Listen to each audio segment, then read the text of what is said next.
What's up guys, this is Jordan from Bennett's Customs. On this episode is how to restore your vintage steering wheel. With one that we have, they are pretty hard to find without getting heaps of cracks and lots of chips and dings and everything that are in them. This happens to be a 46 to 48 Ford steering wheel. What we're gonna do is just show you kind of the step-by-steps of how to get rid of all the cracks, and then we'll get this into high build primer, get it into paint, and then we'll show you how to go through and polish up the ring. We'll just try and polish it up as best we can using some simple tools that you would have in your shed.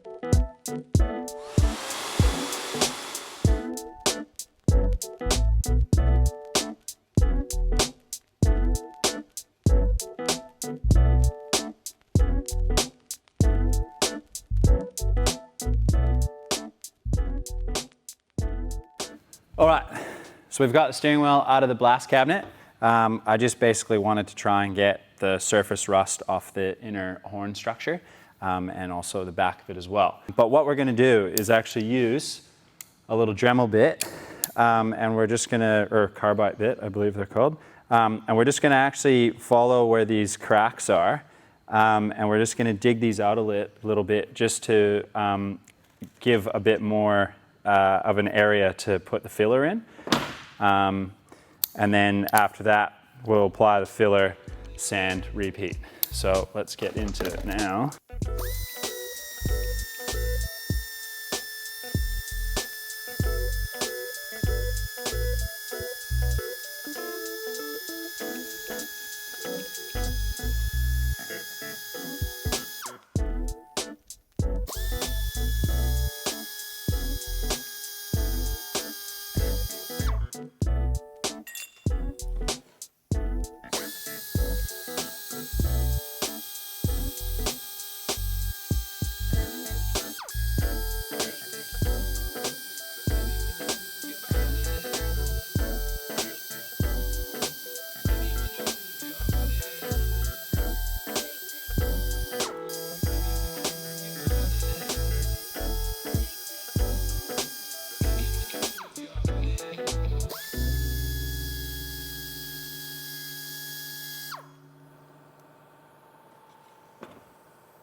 All right, so as you saw there, we used the carbide bit, was able to dig out a lot of those really big cracks and actually eliminate them, which was really good. And the reason being for doing this is when you apply filler into a crack, it's not actually gonna get right inside of there, and it's just obviously, you got a real hard edge that the filler needs to attach to, and it makes it quite difficult. So by doing this and roughening it up and kind of softening your edges on the side, that allows the filler to actually get in there and actually have something to bond to. All right, so I just applied a little bit of fiberfill. And look, it's not really maybe the thing you would want to use, but I have used it on a few steering wheels before and have had no issues with it. There are a ton of different products, so this is just what I use, so you might use something a little bit different, but it works for me. So I've just started sanding it, and you'll see as I just go around, just using 80 grit with a few little blocks. And once I've got to that point, I will use 120 and a little bit of fine filler to just get those little pinholes before we put this into primer.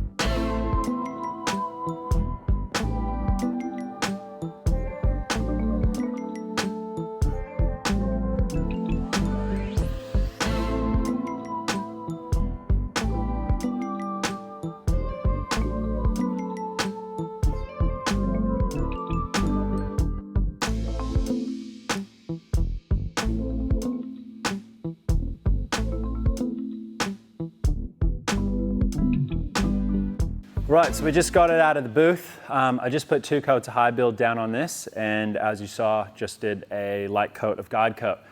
So what we're going to do now is use the orbital with an interface and 320, and just lightly go over this, and the rest I'll just do with the hand and a few soft blocks with some 400.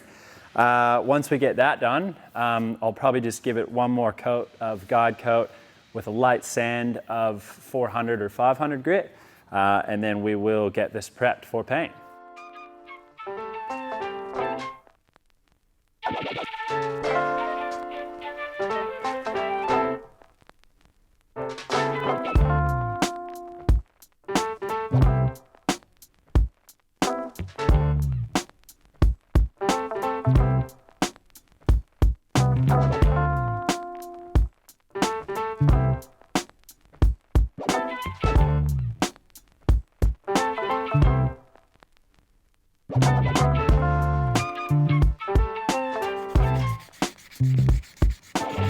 Yeah, so just got it sanded, and now I'm just added a little bit of fine filler and just a little couple pinholes that you could just see that the primer obviously didn't pick up. I'll just give this a little bit with a bit of 320. It's quite nice to sand this stuff, and then I'll just go over it again with 400. And being 2K, you know, we don't really have to step it down in grits too much. The coverage that 2K gives you is quite a bit, and going the off-white that we are going to do this, it will cover quite nice. So. All right, just going to jump into the booth now and get some paint on this. The color that we're actually going for, I've sprayed quite a few things in it, and it's a really nice vintage white. Really suits the era, and it's called St. Moritz White. For anyone that wants to use it, the code is TOY033, or type in St. Moritz. It's a Toyota color from the 1970s, and yeah, it's really nice. So let's mix some paint up and get it in.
So while the steering wheel is in the booth drying, we are going to try and tackle the horn ring. Now there's tons of different options you could do with this. You could sandblast it, you could clean it up, sand it, prep it for chrome, get it nickel plated, whatever you feel like doing, paint it if you wanted to. But we like old chrome, and what we want to try and do is bring this back to life. This is the original chrome from 1946 to 47. And we want to try and bring it back. So what we're going to do is just a few different steps on the buffer and see how good we can get this to complement that wheel that we've just sprayed. Tons of different options you can do with this. Usually those oven cleaner pads with that, or SOS pads as we call them in Canada, they usually work really well for, you know, not scratching the chrome, but just getting that grime off of it and the grit. But I reckon we are lucky with this one that polisher is going to bring it right back to life. Just a quick little tech tip. I'm sure a lot of you guys already know this, but for those who haven't done a lot of polishing, when you are polishing, try and have the wheel itself coming down off your edge. So what I mean by that is, obviously we have a very sharp edge on here, and we don't really want to pull into it that way. So we want to bring it off the round edge to fall off the sharp bit. So this is going to spin, obviously counterclockwise, coming down, and then that's coming off the edge like that, so that you don't actually, you know, sometimes it wants to grab the brush and pull in. So with a piece like this that, you know, you don't really want to replace, yeah, just take your time. You don't have to push too hard, and just kind of work along with it.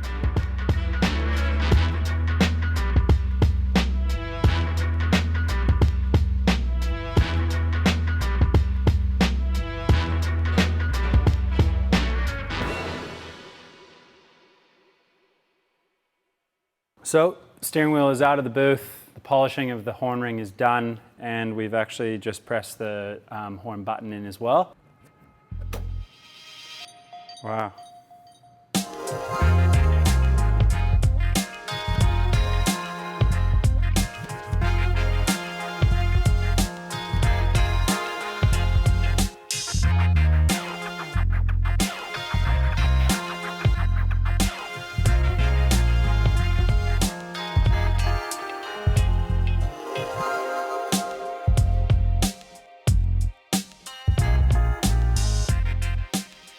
So you guys enjoyed that. You may have noticed that if you guys have been following along with our channel, that was one of our first videos. We were going to originally come out with a bit of a highlight reel of 2024, but it was kind of a favorite video of mine because I really liked doing that project. It was a lot of fun to resurrect that 40 Ford steering wheel and really bring it back to life. Again, you know, like we are in the workshop right now. It's a couple days after New Year's. I think Ben, myself, and Josh took a few days, not as many as we'd like, but we took a couple of days off just to spend with the family and have like a really much needed just little rest. So, you know, trying to get this YouTube content out all the time, every week, especially if we don't have videos backed up, is a lot of work. But family comes first, most definitely. So we were able to have a small rest. We got the other shop finished off. Everything's done, painted, floors all finished off, and keys were handed over to the real estate. So now that we are in our new workshop that we are renting, as you can see behind me, it is absolute chaos. There's shit everywhere. Pretty crazy to think, you know, I've been in Australia for about 10 years and came over with a backpack and a surfboard. And it's pretty crazy to think like how much stuff, obviously, that I have personally accumulated, the business has accumulated, and it's really neat. Like obviously I brought quite a few containers over from home to, you know, help grow the car community here and sell parts off, and as well as just have a few to build, you know, my dream car, which seems like it's slipping away, to be very honest with you.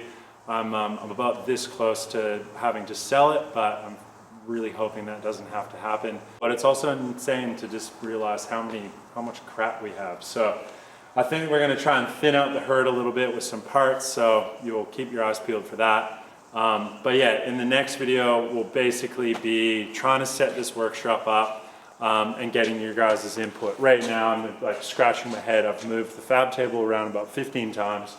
And trying to just figure out where the tools are going to go, because I know it's not going to happen, but I'd like it to be in the area where I can just put it in there and it's done and bolted down to the ground, and that's it. And then I can kind of work around it rather than moving the thing that, you know, everything a billion times, which is sort of natural because you figure out your flows and ways you're going to walk around the shop, and you don't want to be going to the other side of the shop to be grabbing some tools to walk all the way over to be able to utilize them. So it's a big space, but it's going to obviously fill up quickly. But the biggest thing is just trying to get all those tools where we want them, where the fab area is going to be, where the shaping area is going to be, the mechanical area, blah, blah, blah. So trying to work it out. So in a future video, probably next one, we'll be kind of going through all that. And then once we got all this stuff cleared out and in storage and everything is set up, we got some really cool projects coming early February. So some chops, some channels, some more chops, some more custom hot rod stuff, which is where I want to get back to. But yeah, hopefully you guys enjoyed that video. I'm probably babbling along here, but my God, all the cogs have been turning the last month or two. It's just been absolute chaos in here. So I think we're really ready to dig into some fab work and make some custom stuff and build some bloody cool hot rods. So hopefully everyone had a great New Year's, and best of luck for 2025. Let's make this year great for everybody.